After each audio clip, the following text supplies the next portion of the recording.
পুরুষ কখনো বদলায় না, বদলে যায় তাদের দায়িত্ব। বিয়ের পর একজন নারী সবকিছু হারান না, পুরুষরাও অনেক কিছু হারিয়ে ফেলেন।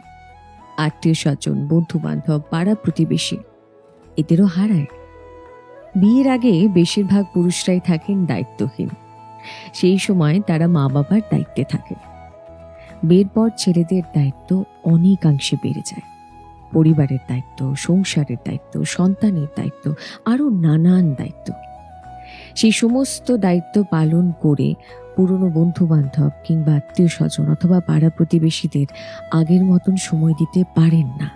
সকাল সকাল বাড়ি থেকে বেরিয়ে যাওয়া, 10টা-5টা ডিউটি, তারপর শহরের জ্যাম ঠেলে বাড়ি ফেরা, পরদিন সকালে আবারও একই রুটিন।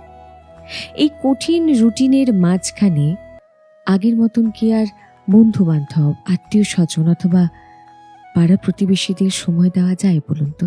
পুরুষ তো কোনো যন্ত্র নয়, তারাও তো মানুষ।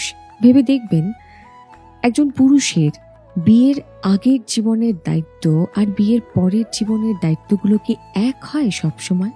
তাদের কি সব দিক সমানভাবে দেখা কখনো সম্ভব?